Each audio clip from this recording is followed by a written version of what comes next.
Hi hello friends, ಎಲ್ಲರಿಗೂ ಕೂಡ ನಮಸ್ತೆ. ನಿಮಗೆಲ್ಲರಿಗೂ ಕೂಡ police constable Karnataka examination authority 2026ರ ಟಾಪ್ ಮೋಸ್ಟ್ ಇಂಪಾರ್ಟೆಂಟ್ 50 GK ತರಗತಿಗೆ ಸ್ವಾಗತವನ್ನು ಕೋರ್ತಾ ಇವತ್ತಿನ ತರಗತಿಯನ್ನು ಈಗ ಶುರು ಮಾಡ್ಕೊಳ್ತಾ ಹೋಗೋಣ. ಅದಕ್ಕೂ ಮುಂಚಿತವಾಗಿ ನೀವೇನಾದರೂ ಫಸ್ಟ್ ಟೈಮ್ ನಮ್ಮ ಒಂದು ಚಾನಲನ್ನು ನೋಡ್ತಾ ಇದ್ದರೆ ಎಲ್ಲರೂ ಕೂಡ ಚಾನಲನ್ನು ಸಬ್ಸ್ಕ್ರೈಬ್ ಮಾಡ್ಕೊಳ್ಳಿ. ಇವತ್ತಿನ ತರಗತಿಯಲ್ಲಿ ಭಾರತದ ಇತಿಹಾಸ, ಭೂಗೋಳ, ಸಂವಿಧಾನ, ಅರ್ಥವ್ಯವಸ್ಥೆ ಮತ್ತು ಪರಿಸರ ಮತ್ತು ವಿಜ್ಞಾನಕ್ಕೆ ಸಂಬಂಧಪಟ್ಟಂತೆ ಟಾಪ್ 50 GK ಕ್ವಶನ್ಸನ್ನು ತೆಗೆದುಕೊಂಡು ಬಂದಿದ್ದೇನೆ. ಪ್ರತಿದಿನ 50 GK ಕ್ವಶನ್ಸ್ಗಳನ್ನು ನಿಮಗೆ ಕೊಡುವಂತಹ ಒಂದು ಪ್ರಯತ್ನ ನಮ್ಮ ಒಂದು ಪ್ರಯತ್ನ ಆಗಿರುತ್ತೆ. ಎಲ್ಲವೂ ಕೂಡ ತುಂಬ ಇಂಪಾರ್ಟೆಂಟ್ GK ಕ್ವಶನ್ಸ್ ಆಗಿರೋದ್ರಿಂದ ಯಾರು ಕೂಡ ಸ್ಕಿಪ್ ಮಾಡದೆ ಸಂಪೂರ್ಣವಾಗಿ ನೋಡ್ತಾ ಹೋಗಿ. ಮತ್ತು ಎಕ್ಸಾಮ್ ಓರಿಯೆಂಟೆಡ್ ಟೋಟಲ್ 100% ಎಕ್ಸಾಮ್ಗೆ ಸಿಗುವಂತೆ ನಿಮಗೆ ಕರ್ನಾಟಕ ಎಕ್ಸಾಮಿನೇಷನ್ ಸಿಲೆಬಸ್ ಆಧಾರಿತ ನಿಮಗೆ ಸಂಕ್ಷಿಪ್ತವಾಗಿ ವಿವರಣೆಯನ್ನು ಕೂಡ ನಾನು ಇಲ್ಲಿ ಕೊಡ್ತಾ ಹೋಗ್ತೇನೆ. ಓಕೆನಾ? ಈಗ ಇವತ್ತಿನ ಮೊದಲನೇ ಪ್ರಶ್ನೆಯನ್ನು ಈಗ ನೋಡೋಣ. ಮೊದಲನೇ ಪ್ರಶ್ನೆ ನೋಡಿ, ಐತಿಹಾಸಿಕ ಕದನ ಎಂದು ಪ್ರಸಿದ್ಧವಾದ ಪಾಣಿಪತ್ ಕದನ ಯಾವ ವರ್ಷದಲ್ಲಿ ಮೊದಲು ನಡೆಯಿತು ಅಂತ ಇಲ್ಲಿ ಕೊಟ್ಟಿದ್ದಾರೆ. ನೋಡಿ, ಪಾಣಿಪತ್ ಕದನಗಳು ಟೋಟಲ್ ಆಗಿ 3 ಕದನಗಳು ನಡೀತವೆ. ಅದರಲ್ಲಿ ಇಲ್ಲಿ ಮೊದಲನೇ ಪಾಣಿಪತ್ ಕದನ ಎಲ್ಲಿ ನಡೆಯಿತು ಅಂತ ಇಲ್ಲಿ ಪ್ರಶ್ನೆ ಕೇಳಿದರೆ 1526, 1556, 1761, 1192 ಅಂತ ಕೊಟ್ಟಿದ್ದಾರೆ. ನೋಡಿ ವಿದ್ಯಾರ್ಥಿಗಳೇ, ಈ ಒಂದು 4 ಇಸವಿಯಲ್ಲೂ ಕೂಡ 4 ಕದನಗಳು ನಡೀತವೆ. ಅದರಲ್ಲಿ ಮೇಯ್ನ್ ಆಗಿ ಈ ಒಂದು 3 ಇಸವಿಯಲ್ಲಿ ಮೇಯ್ನ್ ಪಾಣಿಪತ್ ಕದನಗಳೇ ನಡೀತವೆ. 1526ರಲ್ಲಿ ಮೊದಲನೇ ಪಾಣಿಪತ್ ಕದನ ಬಾಬರ್ ಮತ್ತೆ ಇಬ್ರಾಹಿಂ ಲೋಧಿಗಳ ನಡುವೆ ನಡೆಯುತ್ತೆ. ಓಕೆನಾ? ಈ ಒಂದು ಬಾಬರ್ ಮತ್ತು ಇಬ್ರಾಹಿಂ ಲೋಧಿಯ ನಡುವೆ ನಡೀತಕ್ಕಂತಹ ಒಂದು ಪಾಣಿಪತ್ ಕದನವನ್ನು ಮೊದಲನೇ ಪಾಣಿಪತ್ ಕದನ ಅಂತ ಕರೀತಾರೆ. ಈ ಒಂದು ಕದನ 1526ರಲ್ಲಿ ನಡೆಯುತ್ತೆ. ಈ ಒಂದು ಕ್ವಶನ್ಗೆ ಸರಿಯಾದ ಉತ್ತರ ಕೂಡ ಆಪ್ಷನ್ ಎ ಆಗಿದೆ. ಅದೇ ರೀತಿ ನಾವು ಎರಡನೇ ಒಂದು ಆಪ್ಷನ್ ಅನ್ನು ನೋಡೋದಾದ್ರೆ 1556 ಅಂತ ಆಪ್ಷನ್ ಇದೆ. ನೋಡಿ, ಇಲ್ಲಿ ಅಕ್ಬರ್ ಮತ್ತೆ ಇಲ್ಲಿ ಹೇಮು ನಡುವೆ ನಡೀತಕ್ಕಂತಹ ಒಂದು ಕದನವನ್ನು ಎರಡನೇ ಪಾಣಿಪತ್ ಕದನ ಅಂತ ಕರೀತಾರೆ. ಇದು 1556ರಲ್ಲಿ ನಡೆಯುತ್ತೆ.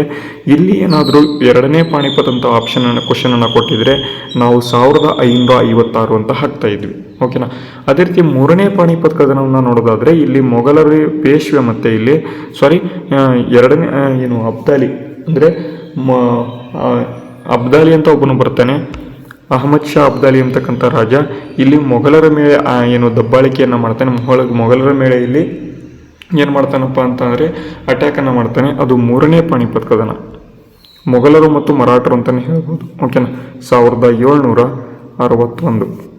ಇದು ಕೂಡ ತುಂಬ ಇಂಪಾರ್ಟೆಂಟು. ಈ ಒಂದು 3 ಪಾಣಿಪತ್ ಕದನಗಳು ಎಲ್ಲವೂ ಕೂಡ ಇಲ್ಲಿ ಹರಿಯಾಣದಲ್ಲಿ ಇರ್ತಕ್ಕಂತಹ ಒಂದು ಪಾಣಿಪತ್ ಎಂಬತಕ್ಕಂಥ ಒಂದು ಪ್ರದೇಶದಲ್ಲಿ ನಡೆಯುತ್ತೆ. ಅದಕ್ಕಾಗಿ ಈ ಒಂದು 3 ಕದನವನ್ನು ಪಾಣಿಪತ್ ಕದನ ಅಂತ ಇಲ್ಲಿ ಕರೀತಾರೆ.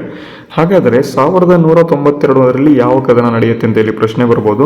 ನೋಡಿ ವಿದ್ಯಾರ್ಥಿಗಳೇ, ಮೊಹಮ್ಮದ್ ಘೋರಿ ಎಂಬತಕ್ಕಂತಹ ರಾಜ ಏನಪ್ಪ ಮಾಡ್ತಾನೆ ಅಂತ ಅಂದರೆ ಭಾರತಕ್ಕೆ ಅಟ್ಯಾಕನ್ನು ಮಾಡ್ತಾನೆ. ಯಾವ ಸಂದರ್ಭದಲ್ಲಿ ಅಂತ ಅಂದರೆ 1192ರಲ್ಲಿ.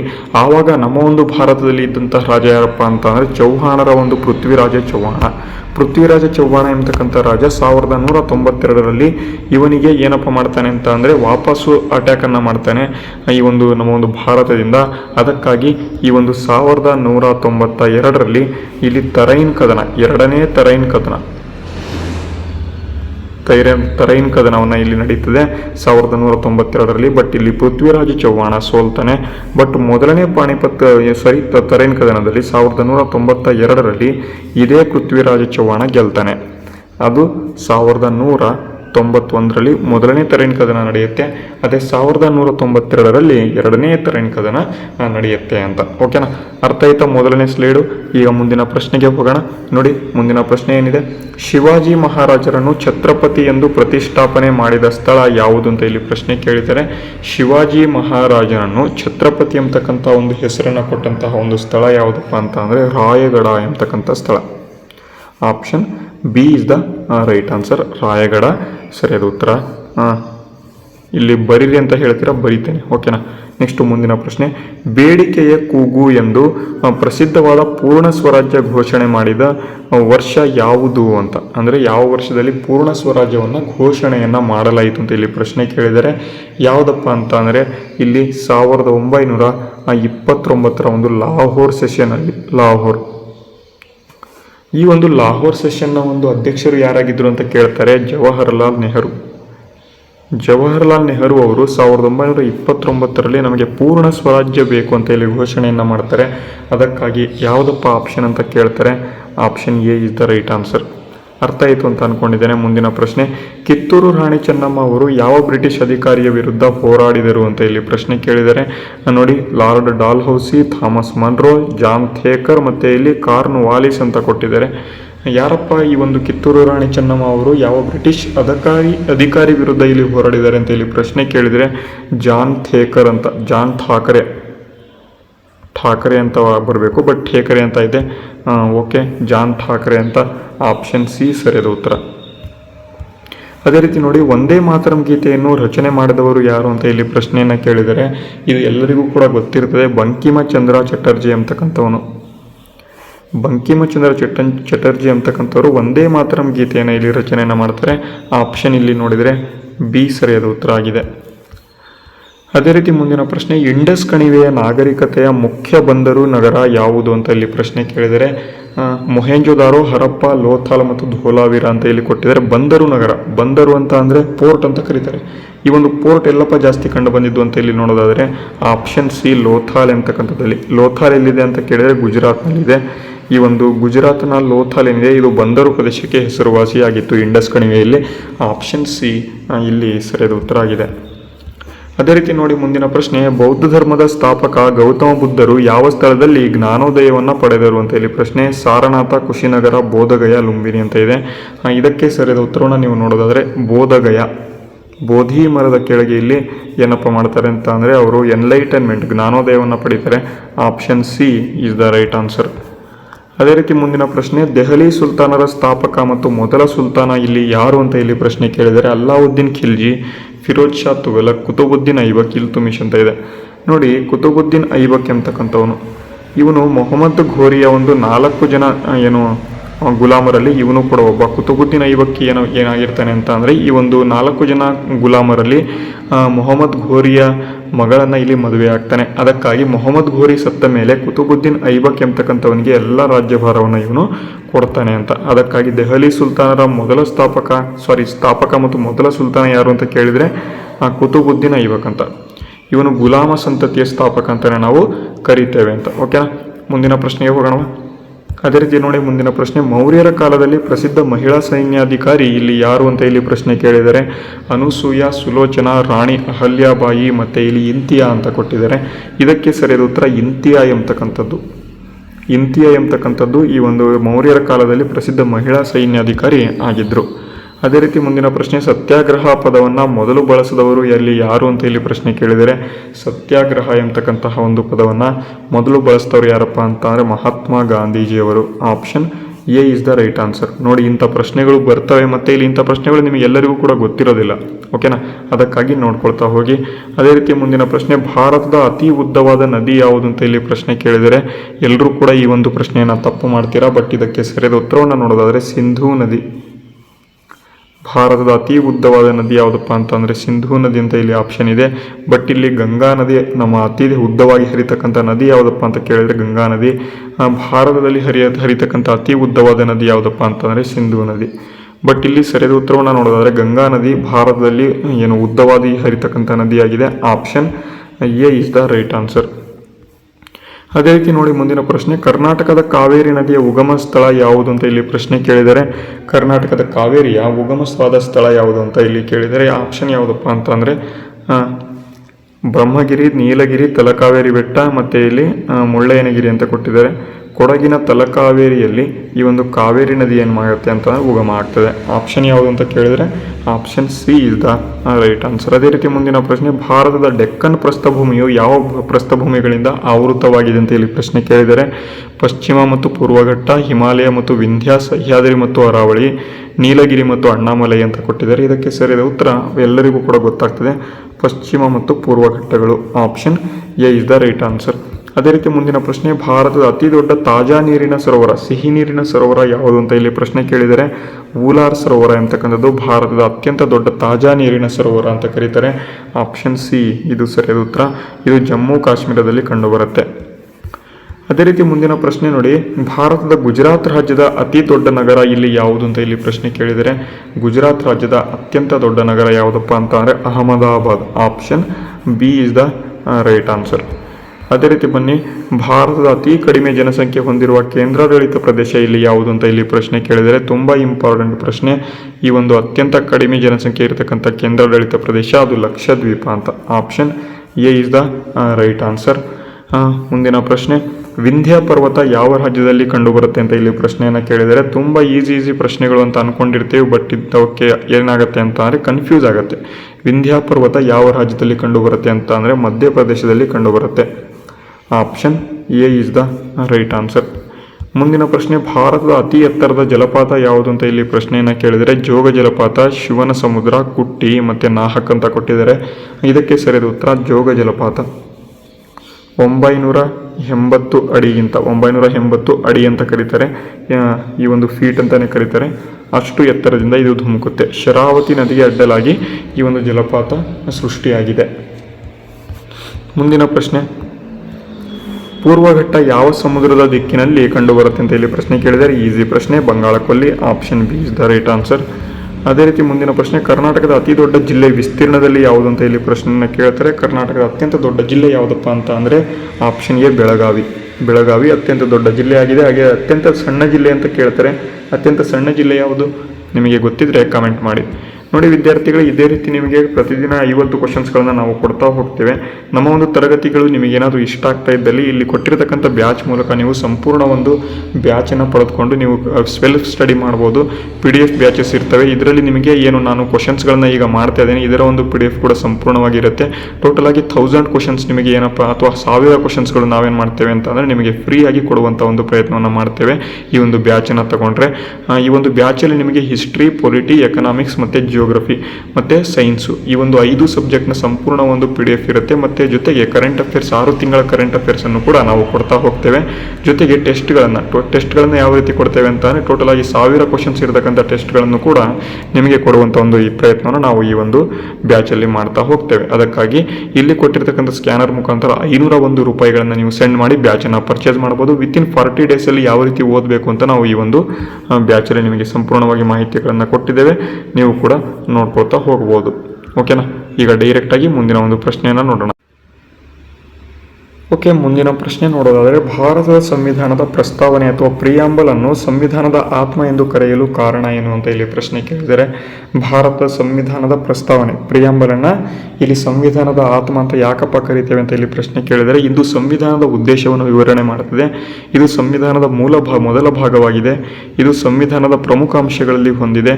ಮೇಲಿನ ಎಲ್ಲ ಅಂತ ಕೊಟ್ಟಿದ್ದಾರೆ. ನೋಡಿ, ಇಂಥ ಪ್ರಶ್ನೆಗೆ ಸರಿಯಾದ ಉತ್ತರವನ್ನು ನೋಡೋದಾದರೆ ಮೇಲಿನ ಎಲ್ಲವೂ ಕೂಡ. ನೋಡಿ, ಇದು ಸಂವಿಧಾನದ ಉದ್ದೇಶವನ್ನು ವಿವರಣೆ ಮಾಡ್ತದೆ. ಸಂವಿಧಾನದ ಮೊದಲ ಭಾಗ ಕೂಡ ಆಗಿದೆ. ಸಂವಿಧಾನದ ಪ್ರಮುಖ ಅಂಶಗಳನ್ನು ಕೂಡ ಹೊಂದಿದೆ. ಅದಕ್ಕಾಗಿ ಆಪ್ಷನ್ ಡಿ ಎಲ್ಲವೂ ಕೂಡ ಇಲ್ಲಿ ಸರಿಯಾದ ಉತ್ತರ ಆಗಿದೆ. ಓಕೆನಾ? ಮುಂದಿನ ಪ್ರಶ್ನೆ, ರಾಷ್ಟ್ರಪತಿ ಆಡಳಿತ ಅಥವಾ ಪ್ರೆಸಿಡೆಂಟ್ ರೂಲ್ ಅಂತ ಕರೀತಾರೆ. ಈ ಒಂದು ಪ್ರೆಸಿಡೆಂಟ್ ರೂಲ್ ಯಾವ ಭಾಗದಲ್ಲಿ ವಿವರಣೆ ಮಾಡಲಾಗಿದೆ ಅಂತ ಇಲ್ಲಿ ಪ್ರಶ್ನೆ ಕೇಳಿದರೆ, ಭಾಗ 8, ಭಾಗ 9, ಭಾಗ 10, ಭಾಗ 11 ಅಂತ ಕೊಟ್ಟಿದ್ದಾರೆ. ಪ್ರೆಸಿಡೆಂಟ್ ರೂಲನ್ನು ಇಲ್ಲಿ ವಿವರಣೆಯನ್ನು ಕೊಟ್ಟಿದ್ದಾರೆ ಅಂತ ನೋಡೋದಾದರೆ ಆಪ್ಷನ್ ಇಲ್ಲಿ ಭಾಗ 9ರಲ್ಲಿ. ಆಪ್ಷನ್ ಯಾವುದಪ್ಪ ಅಂತ ಅಂದರೆ ಭಾಗ 8ರಲ್ಲಿ ಇದನ್ನು ಏನು ಮಾಡಿದ್ದಾರೆ, ಪ್ರೆಸಿಡೆಂಟ್ ರೂಲ್ ಎಮರ್ಜೆನ್ಸಿ ರೂಲ್ಸ್ಗಳಲ್ಲಿ ಹೇಳಿದ್ದಾರೆ. Option A is the right answer. ಅದೇ ರೀತಿ ಬನ್ನಿ ಮುಂದಿನ ಪ್ರಶ್ನೆ, ಸರ್ವೋಚ್ಚ ನ್ಯಾಯಾಲಯದ ಪ್ರಮುಖ ಅಥವಾ ಮುಖ್ಯ ನ್ಯಾಯಾಧೀಶರ ನೇಮಕಾತಿಯನ್ನು ಯಾರು ಮಾಡ್ತಾರೆ ಅಂತ ಹೇಳಿ ಪ್ರಶ್ನೆ. ಸರ್ವೋಚ್ಚ ನ್ಯಾಯಾಲಯ ಅಂತ ಅಂದರೆ ಸುಪ್ರೀಂ ಕೋರ್ಟಿನ ಮುಖ್ಯ ನ್ಯಾಯಾಧೀಶರ ನೇಮಕಾತಿಯನ್ನು ಯಾರು ಮಾಡ್ತಾರೆ ಅಂತ ಹೇಳಿ ಪ್ರಶ್ನೆ ಕೇಳಿದರೆ, ಇದಕ್ಕೆ ಸರಿಯಾದ ಉತ್ತರವನ್ನು ನೋಡೋದಾದರೆ ಆಪ್ಷನ್ ಬಿ ರಾಷ್ಟ್ರಪತಿಯವರು ಅಪಾಯಿಂಟನ್ನು ಮಾಡ್ತಾರೆ. ಬಟ್ ಕೊಲೀಜಿಯಂ ಸಿಸ್ಟಮ್ ಅಂತ ಇರುತ್ತೆ. ಕೊಲೀಜಿಯಂ ಸಿಸ್ಟಮ್ ಮುಖಾಂತರ ಏನು ಶಿಫಾರಸನ್ನು ಮಾಡಿದ ಮೇಲೆ ರಾಷ್ಟ್ರಪತಿಯವರು ಇವರನ್ನು ಏನು ಮಾಡ್ತಾರೆ, ನೇಮಕವನ್ನು ಮಾಡ್ತಾರೆ. ರಾಜ್ಯಸಭಾ ಸದಸ್ಯರ ಅಧಿಕಾರಾವಧಿ ಎಷ್ಟು ಅಂತ ಕೇಳಿದರೆ ತುಂಬ ಈಸಿ ಪ್ರಶ್ನೆ, 6 ವರ್ಷ ಇರ್ತದೆ. ಇಂಥ ಪ್ರಶ್ನೆಗಳು ಮೊದಲು ಕೇಳಿದರೆ, ಬಟ್ ಈಗ ಕೇಳಲ್ಲ. ಬಟ್ ಗೊತ್ತಿರಲಿ, ಭಾರತದ ಸಂವಿಧಾನದ 44ನೇ ತಿದ್ದುಪಡಿ ಪ್ರಮುಖವಾಗಿ ಯಾವುದನ್ನು ರದ್ದುಪಡಿಸಿತು ಅಂತ ಇಲ್ಲಿ ಪ್ರಶ್ನೆ ಕೇಳಿದರೆ ತುಂಬ ಇಂಪಾರ್ಟೆಂಟು. ಇದು ಆಸ್ತಿಯ ಹಕ್ಕನ್ನು ರದ್ದುಪಡಿಸ್ತದೆ. ಇದನ್ನು 300A ವಿಧಿಗೆ ಸ್ಥಳಾಂತರ ಮಾಡ್ತದೆ, ಲೀಗಲ್ ರೈಟ್ ಆಗಿ ಮಾಡ್ತದೆ. ಹಾಗಾಗಿ ಯಾವುದಪ್ಪ ಇಲ್ಲಿ ಸರಿ ಅಂತ ಕೇಳಿದರೆ option B is the right answer. ಅದೇ ರೀತಿ ಮುಂದಿನ ಪ್ರಶ್ನೆಯನ್ನು ನೋಡೋದಾದರೆ, ಧ್ವನಿ ಮಾಲಿನ್ಯ ಯಾವ ಸಂವಿಧಾನದ ಭಾಗದಲ್ಲಿ ನಮೂದಿ ಮಾಡಲಾಗಿದೆ ಅಂತ ಇಲ್ಲಿ ಪ್ರಶ್ನೆ ಕೇಳಿದರೆ, ಧ್ವನಿ ಮಾಲಿನ್ಯ ಸೌಂಡ್ ಪೊಲ್ಯೂಷನ್ ಯಾವ ಸಂವಿಧಾನದ ಭಾಗದಲ್ಲಿ ಇದು ನಮೂದಿ ಮಾಡಲಾಗಿದೆ ಅಂತ ಇಲ್ಲಿ ಪ್ರಶ್ನೆ ಕೇಳಿದರೆ ಯಾವುದಪ್ಪ ಅಂತ ಅಂದರೆ ಆಪ್ಷನ್ ಬಿ ಭಾಗ ಮೂರರಲ್ಲಿ ಇದನ್ನು ನಮೂದಿ ಮಾಡಲಾಗಿದೆ. ಅದೇ ರೀತಿ ಮುಂದಿನ ಪ್ರಶ್ನೆ ಮೂಲಭೂತ ಕರ್ತವ್ಯಗಳು ಯಾವ ವರ್ಷದಲ್ಲಿ ಸಂವಿಧಾನಕ್ಕೆ ಸೇರಿಸಲಾಯಿತು ಅಂತ ಫಂಡಮೆಂಟಲ್ ಡ್ಯೂಟೀಸ್ ಅಂತ ಯಾವ ವರ್ಷದಲ್ಲಿ ಸೇರಿಸಲಾಯಿತು ಅಂತ ಇಲ್ಲಿ ಪ್ರಶ್ನೆಯನ್ನು ಕೇಳಿದರೆ ಇದಕ್ಕೆ ಸರಿಯಾದ ಉತ್ತರ 1976 42ನೇ ತಿದ್ದುಪಡಿ ಮುಖಾಂತರ ಮೂಲಭೂತ ಕರ್ತವ್ಯಗಳನ್ನು ಸೇರಿಸಲಾಗುತ್ತೆ. ಟೋಟಲ್ ಆಗಿ 10 ಕರ್ತವ್ಯಗಳನ್ನು ಆವಾಗ ಸೇರಿಸಲಾಗುತ್ತೆ. ಅದೇ 86ನೇ ಅಮೆಂಡ್ಮೆಂಟ್ 2002ರಂದು ಇನ್ನೂ ಕೂಡ ಒಂದು ಅಮೆಂಡ್ಮೆಂಟನ್ನು ಸೇರಿಸ್ತಾರೆ. ಟೋಟಲ್ ಆಗಿ ಮೂಲಭೂತ ಕರ್ತವ್ಯಗಳು ಎಷ್ಟಿದ್ದಾವೆ ಅಂತ ಪ್ರಶ್ನೆ ಕೇಳಬಹುದು. ಟೋಟಲ್ ಆಗಿ 11 ಇದ್ದಾವೆ. ಇಷ್ಟನ್ನು ಕೂಡ ನೀವು ನೆನಪಿಟ್ಕೋಬೇಕು. ಮುಂದಿನ ಪ್ರಶ್ನೆ, ಭಾರತದ ಅಟಾರ್ನಿ ಜನರಲ್ ನೇಮಕಾತಿಯನ್ನು ಯಾರು ಮಾಡ್ತಾರೆ ಅಂತ ಇಲ್ಲಿ ಪ್ರಶ್ನೆ ಕೇಳಿದರೆ ತುಂಬ ಇಂಪಾರ್ಟೆಂಟ್ ಪ್ರಶ್ನೆ. ಇದನ್ನು ಕೂಡ ರಾಷ್ಟ್ರಪತಿಯವರು ಅಪಾಯಿಂಟನ್ನು ಮಾಡ್ತಾರೆ. ಅಟಾರ್ನಿ ಜನರಲ್ ಭಾರತದ ಕಾನೂನು ಅಧಿಕಾರಿ ಅಂತಲೇ ಕರೀತಾರೆ. ಅತ್ಯುತ್ತಮ ಕಾನೂನು ಅಧಿಕಾರಿ. ಏನಾದರೂ ಭಾರತದ ಕೇಸ್ಗಳು ಇತ್ತು ಅಂತ ಅಂದರೆ ಸುಪ್ರೀಂ ಕೋರ್ಟ್ನಲ್ಲಿ ಭಾರತದ ಪರವಾಗಿ ಯಾರಪ್ಪ ವಾದ ಮಾಡ್ತಾರೆ ಅಂತ ಅಂದರೆ ಈ ಒಂದು ಅಟಾರ್ನಿ ಜನರಲ್ ಅವರು ವಾದವನ್ನು ಮಾಡ್ತಾರೆ. ಇದು ಸೆಂಟ್ರಲ್ ಗೌರ್ನಮೆಂಟಿಗೆ ಆಯಿತು. ಅದೇ ರೀತಿ ನಮ್ಮ ಒಂದು ಕರ್ನಾಟಕಕ್ಕೆ ನೋಡೋದಾದರೆ ಅಡ್ವೊಕೇಟ್ ಜನರಲ್ ಅಂತ ಇರ್ತಾರೆ. ಹಾಗಾದರೆ ಅಟಾರ್ನಿ ಜನರಲ್ ಅನ್ನು ನೇಮಕ ಮಾಡಬೇಕು ಅಂತ ಭಾರತದ ಸಂವಿಧಾನದ ಯಾವ ವಿಧಿ ಹೇಳುತ್ತೆ ಅಂತ ಅಂದರೆ 76ನೇ ವಿಧಿ ಹೇಳುತ್ತೆ.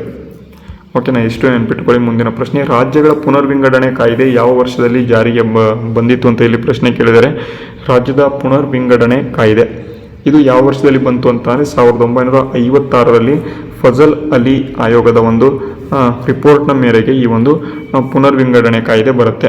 Option B is the right answer. ಅದೇ ರೀತಿ ಮುಂದಿನ ಪ್ರಶ್ನೆ, ಭಾರತದ ಸಂವಿಧಾನದ ಮೂಲ ಪ್ರತಿ ಯಾವ ಭಾಷೆಯಲ್ಲಿದೆ ಅಂತ ಇಲ್ಲಿ ಪ್ರಶ್ನೆ ಕೇಳಿದರೆ ಇಂಗ್ಲಿಷ್, ಹಿಂದಿ, ಸಂಸ್ಕೃತ, ಇಂಗ್ಲಿಷ್ ಮತ್ತು ಹಿಂದಿ ಅಂತ ಕೊಟ್ಟಿದ್ದಾರೆ.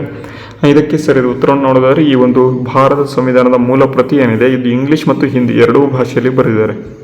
Option D is the right answer. ಭಾರತದ ಅತಿ ದೊಡ್ಡ ಬ್ಯಾಂಕ್ ಯಾವುದು ಅಂತ ಇಲ್ಲಿ ಪ್ರಶ್ನೆ ಕೇಳಿದರೆ ಭಾರತದ ಅತ್ಯಂತ ದೊಡ್ಡದಾಗಿರ್ತಕ್ಕಂಥ ಬ್ಯಾಂಕ್ ಇಲ್ಲಿ ಯಾವುದಪ್ಪ ಅಂತ ಅಂದರೆ SBI, State Bank of India. ಮುಂದಿನ ಪ್ರಶ್ನೆ, ಮುದ್ರಾ ಯೋಜನೆಯು ಯಾವ ವರ್ಷದಲ್ಲಿ ಪ್ರಾರಂಭವಾಯಿತು? Micro units development or refinancing agency ಅಂತ ಕರೀತಾರೆ. ಈ ಒಂದು ಮುದ್ರಾ ಯೋಜನೆಯ ಮುಖಾಂತರ ಟೋಟಲ್ ಆಗಿ 4 ಥರದ ಒಂದು ಲೋನನ್ನು ಕೊಡ್ತಾರೆ. ಶಿಶು, ಕಿಶೋರ್, ತರುಣ್ ಪ್ಲಸ್ ಈ ಒಂದು 4 ರೀತಿಯ ಯೋಜನೆಗಳನ್ನು 4 ರೀತಿಯ ಒಂದು ಏನಪ್ಪ ಅಂತ ಅಂದರೆ ಲೋನ್ಗಳನ್ನು ಕೊಡ್ತಾರೆ. ಹಾಗಾದರೆ ಈ ಒಂದು ಮುದ್ರಾ ಯೋಜನೆ ಏನಿದೆ ಅದು ಯಾವ ವರ್ಷದಲ್ಲಿ ಪ್ರಾರಂಭವಾಯಿತು ಅಂತ ಇಲ್ಲಿ ಪ್ರಶ್ನೆ ಕೇಳಿದರೆ ಯಾವುದಪ್ಪ ಅಂತ ಅಂದರೆ ಆಪ್ಷನ್ ಇಲ್ಲಿ ಯಾವುದು ಆಪ್ಷನ್ ಮುದ್ರಾ ಯೋಜನೆಯು ಯಾವ ವರ್ಷದಲ್ಲಿ ಪ್ರಾರಂಭ ಆಯಿತು ಅಂತ ಇಲ್ಲಿ ಪ್ರಶ್ನೆ ಕೇಳಿದರೆ ಇದಕ್ಕೆ ಸರಿಯಾದ ಉತ್ತರ 2016ರಲ್ಲಿ ಈ ಒಂದು ಮುದ್ರಾ ಯೋಜನೆ ಏನಿದೆ ಇದು ಪ್ರಾರಂಭ ಆಗ್ತದೆ. ಓಕೆನಾ, ಮುಂದಿನ ಪ್ರಶ್ನೆ, ಭಾರತದ ನರೇಗಾ ಯೋಜನೆಯ ಅಂಶಗಳು ಯಾವ್ಯಾವುದು ಅಂತ ಹೇಳಿ ಪ್ರಶ್ನೆ ಕೇಳಿದರೆ 100 ದಿನದ ಕೆಲಸ, ಗ್ರಾಮೀಣಾಭಿವೃದ್ಧಿ, ಬಡತನ ನಿರ್ವಹಣೆ, ಮೇಲಿನ ಎಲ್ಲ ಅಂತ ಕೊಟ್ಟಿದ್ದಾರೆ. ಇದಕ್ಕೆ ಸರಿಯಾದ ಉತ್ತರ ಆಪ್ಷನ್ ಡಿ, ಮೇಲಿನ ಎಲ್ಲವೂ ಕೂಡ ಸರಿಯಾದ ಉತ್ತರ ಆಗಿದೆ. ಈ ಒಂದು ಭಾರತದಲ್ಲಿ ನರೇಗಾ ಅಂಶಗಳು ಯಾವ್ಯಾವುದು ಅಂತ ಕೇಳಿದರೆ ಮೇಲಿನ ಎಲ್ಲವೂ ಕೂಡ ಇಲ್ಲಿ ಸರಿಯಾದ ಉತ್ತರ. ಮುಂದಿನ ಪ್ರಶ್ನೆ, ವಿದೇಶಿ ನೇರ ಹೂಡಿಕೆ ಫಾರಿನ್ ಡೈರೆಕ್ಟ್ ಇನ್ವೆಸ್ಟ್ಮೆಂಟಲ್ಲಿ ನಾನು ಆಪ್ಷನ್ ಹೇಳಿಬಿಟ್ಟೆ ಅಂತ ಕಾಣುತ್ತೆ. FDIನ ಒಂದು ಫುಲ್ ಫಾರ್ಮ್ ಏನು ಅಂತ ಕೇಳಿದರೆ foreign direct investment. Option A is the right answer. ಅದೇ ರೀತಿ ಮುಂದಿನ ಪ್ರಶ್ನೆ, ಭಾರತದ ರಿಸರ್ವ್ ಬ್ಯಾಂಕ್ನ ಗವರ್ನರ್ ಅವರ ಅಧಿಕಾರಾವಧಿ ಎಷ್ಟು ಅಂತ ಇಲ್ಲಿ ಪ್ರಶ್ನೆ ಕೇಳಿದರೆ ರಿಸರ್ವ್ ಬ್ಯಾಂಕ್ನ ಒಂದು ಪ್ರಸ್ತುತ ಗವರ್ನರ್ ಯಾರಪ್ಪ ಅಂತ ಅಂದರೆ ಸಂಜಯ್ ಮಲ್ಹೋತ್ರಾ ಅವರು ಇದ್ದಾರೆ. ಈ ಒಂದು ಭಾರತದ ರಿಸರ್ವ್ ಬ್ಯಾಂಕ್ನ ಮೊದಲ ಗವರ್ನರ್ ಇಲ್ಲಿ ಯಾರು ಅಂತ ಪ್ರಶ್ನೆ ಕೇಳಬಹುದು. ಯಾರಪ್ಪ ಅಂತ ಇದು ಮೊದಲ ಗವರ್ನರ್ ನಾನು ಈಗ ಹೇಳ್ತೇನೆ. ನೆಕ್ಸ್ಟ್ ಇಲ್ಲಿ ಈಗ ಅವರ ಅಧಿಕಾರಾವಧಿ ಎಷ್ಟು ಅಂತ ಕೇಳಬಹುದು. 5 ವರ್ಷ ಇರ್ತದೆ. ಆಪ್ಷನ್ ಸಿ ಇಸ್ ದ ಸರಿಯಾದ ಉತ್ತರ. ಮೊದಲನೇ ಗವರ್ನರ್ ಕೇಳ್ತಾರೆ ಓಸ್ಬೋರ್ನ್ ಸ್ಮಿತ್ ಅಂತ ನೆನ್ಪಿಟ್ಕೊಳ್ಳಿ. ಮುಂದಿನ ಪ್ರಶ್ನೆ, ಆತ್ಮನಿರ್ಭರ್ ಭಾರತ ಅಭಿಯಾನವನ್ನು ಪ್ರಾರಂಭ ಮಾಡಿದ ಪ್ರಧಾನಮಂತ್ರಿ ಯಾರು ಅಂತ ಇಲ್ಲಿ ಪ್ರಶ್ನೆ ಕೇಳಿದರೆ ತುಂಬ ಇಂಪಾರ್ಟೆಂಟ್ ಪ್ರಶ್ನೆ. ಆತ್ಮನಿರ್ಭರ್ ಭಾರತವನ್ನು ಪ್ರಾರಂಭ ಮಾಡಿದ ಪ್ರಧಾನಮಂತ್ರಿ ನರೇಂದ್ರ ಮೋದಿ ಅವರು. Option A is the right answer. ಅದೇ ರೀತಿ ಮುಂದಿನ ಪ್ರಶ್ನೆ, ಭಾರತ GDPಯಲ್ಲಿ ಸೇವಾ ವಲಯದ ಪಾಲು ಎಷ್ಟು ಅಂತ ಕೊಟ್ಟಿದ್ದಾರೆ. ಸೇವಾ ವಲಯ ಅಂತ ಅಂದರೆ ಸರ್ವಿಸ್ ಸೆಕ್ಟರಲ್ಲಿ ಎಷ್ಟು % ಇದು ಕಾಂಟ್ರಿಬ್ಯೂಟ್ ಮಾಡುತ್ತೆ ಸರ್ವಿಸ್ ಸೆಕ್ಟರ್ ಅಂತ ಪ್ರಶ್ನೆ ಕೇಳಿದರೆ ಇದಕ್ಕೆ ಸರಿ ಉತ್ತರವನ್ನು ನೋಡಿದರೆ ಮೋರ್ ದ್ಯಾನ್ 60%, 60% ಇದು ಇದೆ. ಆಪ್ಷನ್ ಡಿ ಇಸ್ ದ ಸರಿಯಾದ ಉತ್ತರ. ಮುಂದಿನ ಪ್ರಶ್ನೆ, ರೇಷನ್ ಕಾರ್ಡ್ ಯಾವ ಯೋಜನೆ ಅಡಿಯಲ್ಲಿ ಬರುತ್ತೆ ಅಂತ ಇಲ್ಲಿ ಪ್ರಶ್ನೆ ಕೇಳಿದರೆ ಇದು ಪಬ್ಲಿಕ್ ಡಿಸ್ಟ್ರಿಬ್ಯೂಷನ್ ಸಿಸ್ಟಮ್ PDS ಯೋಜನೆ ಅಡಿಯಲ್ಲಿ ಬರುತ್ತೆ. Option A is the right answer. ಭಾರತದಲ್ಲಿ ಮುದ್ರಾ ಯೋಜನೆಯು ಯಾರಿಗಾಗಿ ಇಲ್ಲಿ ತೆಗೆದುಕೊಂಡು ಬರಲಾಯಿತು ಅಂತ ಇಲ್ಲಿ ಪ್ರಶ್ನೆ ಕೇಳಿದರೆ ಯಾರಿಗಾಗಿ ಅಂತ ಅಂದರೆ ಸಣ್ಣ ಉದ್ಯಮಿಗಳಿಗೆ, ಮೈಕ್ರೋ ಯೂನಿಟ್ಸ್ ಅಂತ ಕರೀತಾರೆ. ಆಪ್ಷನ್ ಬಿ ಸರಿಯಾದ ಉತ್ತರ. ಸೇಬಿಯ ಒಂದು ಪೂರ್ಣ ರೂಪ ಅಥವಾ ಫುಲ್ ಫಾರ್ಮ್ ಏನು ಅಂತ ಕೇಳಿದರೆ securities and exchange board of India. Option A is the right answer. ಕೋವಿಡ್-19 ವೈರಸ್ನ ಸಾಮಾನ್ಯ ಲಕ್ಷಣಗಳು ಯಾವ್ಯಾವುದು ಅಂತ ಇಲ್ಲಿ ಪ್ರಶ್ನೆ ಕೇಳಿದರೆ ಜ್ವರ, ಕೆಮ್ಮು, ಉಸಿರಾಟದ ಸಮಸ್ಯೆ, ಮೇಲಿನ ಎಲ್ಲ ಅಂತ ಇದೆ. Option D is the right answer. ಪರಿಸರ ಸ್ನೇಹಿ ಸಾರಿಗೆ ವಿಧಾನ ಯಾವುದು ಅಂತ ಇಲ್ಲಿ ಪ್ರಶ್ನೆ ಕೇಳಿದರೆ ಸೈಕಲು ಪರಿಸರ ಸ್ನೇಹಿ ಸಾರಿಗೆ ವಿಧಾನ ಆಗಿರ್ತದೆ. ಸೌರಶಕ್ತಿಯು ಯಾವ ವಿಧದ ಶಕ್ತಿಯಾಗಿರದೆ ಅಂತ ಇಲ್ಲಿ ಪ್ರಶ್ನೆ ಕೇಳಿದರೆ ಇದು ರಿನ್ಯೂವಬಲ್, ನಾನ್ ರಿನ್ಯೂವಬಲ್, ಪರಮಾಣು ಮತ್ತು ರಾಸಾಯನಿಕ ಅಂತ ಇಲ್ಲಿ ಪ್ರಶ್ನೆ ಕೇಳಿದರೆ ಇದಕ್ಕೆ ಸರಿಯಾದ ಉತ್ತರವನ್ನು ನೀವು ನೋಡೋದಾದರೆ ಇದು ಒಂದು ನವೀಕರಣೀಯ ರಿನ್ಯೂವಬಲ್ ಶಕ್ತಿ ಅಂತ. ಓಕೆನಾ. ಮುಂದಿನ ಪ್ರಶ್ನೆ, ಹವಾಮಾನ ಬದಲಾವಣೆಯು ಯಾವ ಪ್ರಮುಖ ಒಂದು ಕಾರಣ ಏನು ಅಂತ ಇಲ್ಲಿ ಪ್ರಶ್ನೆ ಕೇಳಿದರೆ ಇಂಗಾಲದ ಡೈಆಕ್ಸೈಡ್ ಹೆಚ್ಚಳ, ಮೀಥೇನ್, CFC ಮತ್ತು ಮೇಲಿನ ಎಲ್ಲ ಅಂತ ಇದೆ. ಆಪ್ಷನ್ ಡಿ ಮೇಲಿನ ಎಲ್ಲವೂ ಕೂಡ ಇದಕ್ಕೆ ಕಾರಣ ಆಗಿದೆ. ಅದೇ ರೀತಿ ನೋಡಿ ಮುಂದಿನ ಪ್ರಶ್ನೆ, ಮಾನವನ ಹೃದಯ ಎಷ್ಟು ಕೋಣೆಗಳನ್ನು ಒಳಗೊಂಡಿದೆ ಅಂತ ಇಲ್ಲಿ ಪ್ರಶ್ನೆ ಕೇಳಿದೆ. ತುಂಬ ಈಸಿ ಪ್ರಶ್ನೆ, 4 ಕೋಣೆಗಳನ್ನು ಒಳಗೊಂಡಿರ್ತದೆ. DNA ಒಂದು ಪೂರ್ಣ ರೂಪ ಏನು ಅಂತ ಕೇಳಿದರೆ ಇದು ಡಿಆಕ್ಸಿ ರೈಬೋ ನ್ಯೂಕ್ಲಿಕ್ ಆಸಿಡ್ ಅಂತ ಕರೀತಾರೆ. Option A is the right answer. ಕೊನೆಯಲ್ಲಿ ಸ್ವಲ್ಪ ಈಸಿ ಕ್ವಶನ್ಸ್ ಇದ್ದಾವೆ ಅಂತ ಇದು ಮಾಡಬೇಡಿ. ತಾಜಾ ಗಾಳಿಯ ಮುಖ್ಯಾಂಶ ಯಾವುದು ಅಂತ ಇಲ್ಲಿ ಪ್ರಶ್ನೆ ಕೇಳಿದರೆ ತಾಜಾ ಗಾಳಿಯ ಒಂದು ಮುಖ್ಯಾಂಶ ಯಾವುದಪ್ಪ ಅಂತಂದರೆ ಆಪ್ಷನ್ ತಾಜಾ ಗಾಳಿಯ ಮುಖ್ಯಾಂಶ ಆಕ್ಸಿಜನ್. ಓಕೆನಾ. ಮುಂದಿನ ಪ್ರಶ್ನೆ, ವರ್ಷಾವರಣ ಅಥವಾ ಮಾನ್ಸೂನ್ ಅನ್ನು ಯಾವ ಒಂದು ಅಂಶದಿಂದ ಉಂಟಾಗುತ್ತೆ ಅಂತ ಇಲ್ಲಿ ಪ್ರಶ್ನೆ ಕೇಳಿದರೆ ಗಾಳಿ, ಸಮುದ್ರದ ಉಷ್ಣಾಂಶ, ಭೂಮಿಯ ತಿರುಗುವಿಕೆ ಮತ್ತು ಮೇಲಿನ ಎಲ್ಲವೂ ಅಂತ ಕೊಟ್ಟಿದ್ದಾರೆ. ಆಪ್ಷನ್ ಬಿ ಮೇಲಿನ ಎಲ್ಲವೂ ಇದಕ್ಕೆ ಸರಿಯಾದ ಉತ್ತರ. ಕರ್ನಾಟಕದಲ್ಲಿ ವ್ಯಾಘ್ರ ಸಂರಕ್ಷಣಾ ಯೋಜನೆ ಯಾವ ಸ್ಥಳದಲ್ಲಿದೆ ಅಂತ ಇಲ್ಲಿ ಪ್ರಶ್ನೆ ಕೇಳಿದರೆ ಬಂಡೀಪುರ, ನಾಗರಹೊಳೆ, ಕಾವೇರಿ ವನ್ಯಜೀವಿ ಅಭಯಾರಣ್ಯ, ಮೇಲಿನ ಎಲ್ಲ ಅಂತ ಕೊಟ್ಟಿದ್ದಾರೆ. ಎಲ್ಲದರಲ್ಲೂ ಕೂಡ ಇದೆ. ಓಕೆನಾ. Option D is the right answer. ಕೊನೆಯ ಒಂದು ಕ್ವಶನ್ ಬಂತು ಈಗ. ಸಾಗರಗಳಲ್ಲಿನ ಪ್ಲಾಸ್ಟಿಕ್ ಮಾಲಿನ್ಯ ಪ್ರಮುಖ ಕಾರಣ ಏನು ಅಂತ ಇಲ್ಲಿ ಪ್ರಶ್ನೆ ಕೇಳಿದರೆ ಇದಕ್ಕೆಲ್ಲರೂ ಕೂಡ ನಿಮ್ಮ ಆನ್ಸರ್ನ ಕಮೆಂಟ್ ಬಾಕ್ಸ್ ಮೂಲಕ ತಿಳಿಸಿ ಅಂತ ಹೇಳ್ತಾ ಇವತ್ತಿನ ತರಗತಿ ಯೂಸ್ಫುಲ್ ಆಗಿದ್ರೆ ವಿಡಿಯೋಗೆ ಲೈಕ್ ಮಾಡಿ, ಶೇರ್ ಮಾಡಿ, ಸಬ್ಸ್ಕ್ರೈಬ್ ಯಾರಾದರೂ ಮಾಡಿಲ್ಲ ಅಂದರೆ ಸಬ್ಸ್ಕ್ರೈಬ್ ಮಾಡ್ಕೊಳ್ಳಿ ಅಂತ ಹೇಳ್ತಾ ವಿಡಿಯೋನ ಮುಗಿಸ್ತೇನೆ. ಜೈ ಹಿಂದ್, ವಂದೇ ಮಾತರಂ.